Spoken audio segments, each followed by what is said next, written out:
À l'heure où on parle reconfinement dur avec fermeture des écoles ou décalage des vacances scolaires, on parle peu du prix à payer par nos enfants des mesures imposées pour lutter contre la pandémie. Une action étant même lancée au Conseil d'État. Nous sommes en compagnie de Nathalie Ricord, cofondatrice et coordinatrice d'Enfance et Liberté, et de Nicolas Landy, cofondateur des Parents Intérêts. Alors tout d'abord, que sont vos deux collectifs ? Enfance et Liberté, c'est un rassemblement de centaines de milliers de parents de toute la France entière, comme vous, comme moi. On s'est très vite rendu compte, après une courte phase de sidération, que quelque chose tournait pas rond, en fait. Que l'atmosphère, la situation ne s'alignait pas vraiment.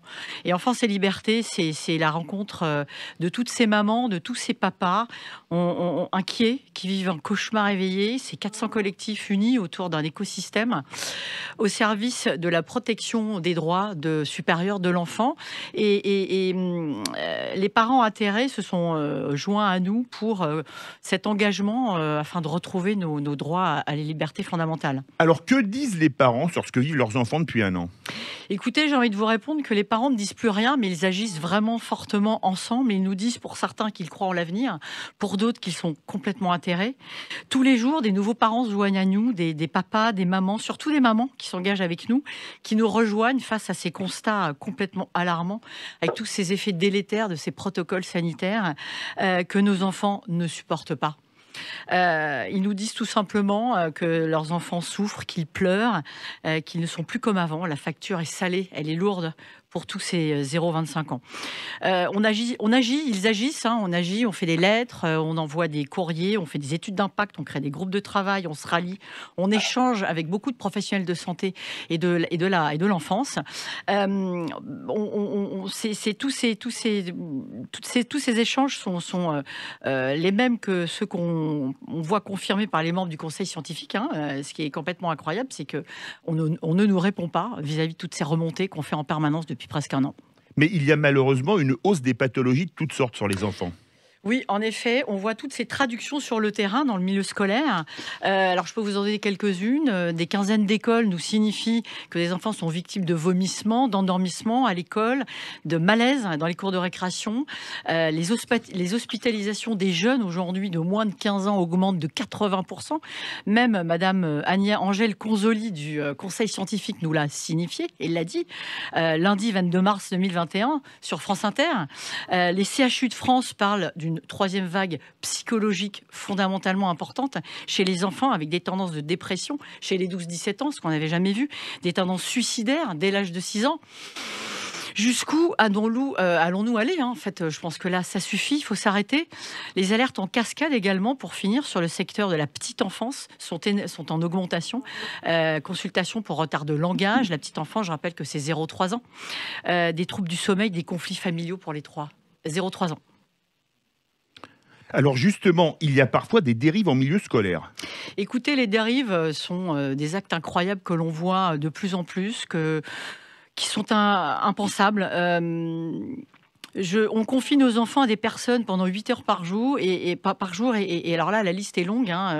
On a vu des jetons de respiration dans des écoles dans les Landes, on a vu des carrés de respiration délimités pour que les enfants puissent baisser leur masque et en extérieur respirer. Oui. On a vu la police dépêchée dans des salles de restauration pour mettre la pression aux enfants qui se tenaient mal et qui ne remettaient pas le masque entre deux bouchées. On demande aux élèves de remettre le masque en permanence, des exclusions de l'école et des classes pour mauvais port du masque. Une petite fille laissée dehors dans la cour, dans le froid cet hiver, elle avait juste une petite fièvre. Elle souffrait d'une péritonite, malheureusement. On isole les enfants comme dans des camps de travail. Je pense que là, on va dans des niveaux qui sont complètement... Là, ça va un peu loin, les camps de travail. Un petit peu. Oui, c'est pas des camps de travail, oui. Nous sommes en fait en contrainte permanente de devoir choisir entre la santé de nos enfants et leur scolarisation. Comment avons-nous pu en arriver là ? La déscolarisation entraîne même parfois des menaces d'amende et de pression vis-à-vis du gouvernement. Nous sommes face d'un résultat d'une psychose qui s'est introduite dans le système éducatif. Je pense que le gouvernement a délibérément occulté l'information destinée à rassurer son personnel de santé. Tout cela est une grande violence. Alors nous avons décidé chez Enfance et Liberté de créer un pôle médiation qui permet à des enfants, à des parents un petit peu désemparés de pouvoir être entendus, conseillés et guidés pour les rassurer. Et vous avez lancé un recours devant le Conseil d'État. Que demandez-vous? Alors là, je passe la parole à Nicolas. On écoute Nicolas Landy, donc. Bonjour, donc moi je suis coordinateur fondateur des parents atterrés, un collectif de parents qui existe depuis 3 ans pour maintenir les écoles ouvertes, les écoles publiques ouvertes. Écoutez, ce qu'on va demander, c'est évidemment la suspension immédiate et l'annulation de l'obligation faite à nos petits de 6-11 ans à l'école élémentaire de porter le masque 8 à 10 heures par jour à l'école. On va demander au Conseil d'État de dire que cette obligation cause beaucoup plus de tort aux enfants qu'il ne freine la pandémie. Et c'est d'ailleurs ce que disait le Premier ministre Édouard Philippe en avril 2020 en disant qu'il déconseillait le masque. Et dans le premier protocole sanitaire de septembre, le port du masque aux enfants de l'école élémentaire était lui aussi décrit comme déconseillé, sont les termes du protocole.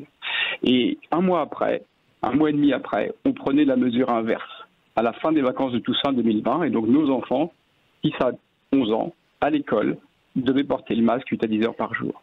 Pourtant, aujourd'hui, nous avons des analyses de sociétés savantes, de pédiatrie, qui nous écrivent, et c'est un témoignage, c'est une analyse publiée le 25 janvier dernier, qui nous disent, 1 an après le début de la pandémie, un paradoxe doit interpeller.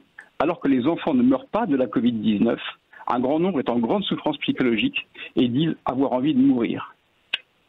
Et cette société française de pédiatrie, que je cite, nous écrit d'innombrables études publiées dans des revues scientifiques de haut niveau dans tous les pays et sur tous les continents ont confirmé que les enfants de moins de 11 ans non seulement présentaient beaucoup moins de formes graves, mais étaient aussi moins contaminés et beaucoup moins contaminants.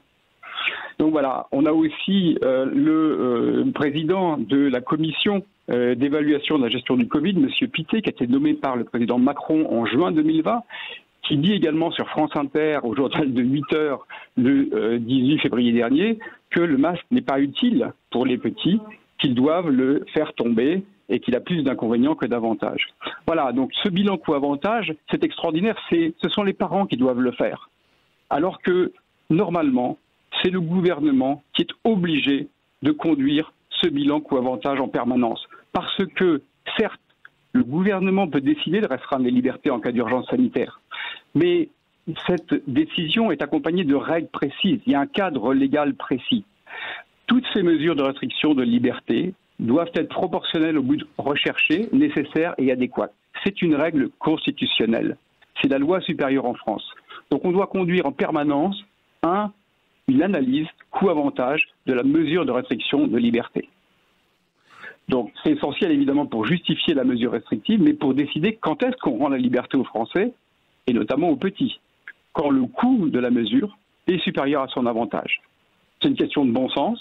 C'est aussi ce que l'OMS exige quand elle dit qu'on peut éventuellement, si l'intensité de la pandémie est très haute, faire porter le masque aux tout petits. Elle dit qu'il faut conduire en permanence un bilan coût-avantage. Il faut aussi accompagner les parents, les enseignants et les enfants pour qu'ils passent l'épreuve sans trop de cases. C'est aussi ce que dit le défenseur des droits.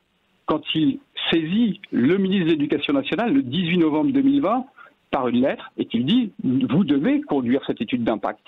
C'est aussi ce que demandent des députés qui s'inquiètent énormément des impacts du masque sur les petits et qui demandent aussi cette étude d'impact. Et ce sont aussi les enseignants.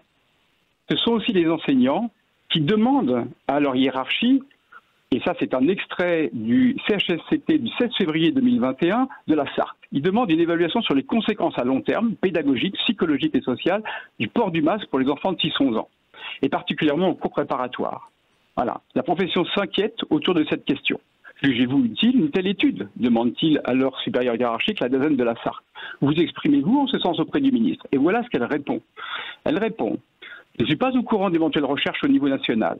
Toujours est-il qu'une fois prouvé, il faudra que l'impact des masques soit mesuré au-delà du ressenti.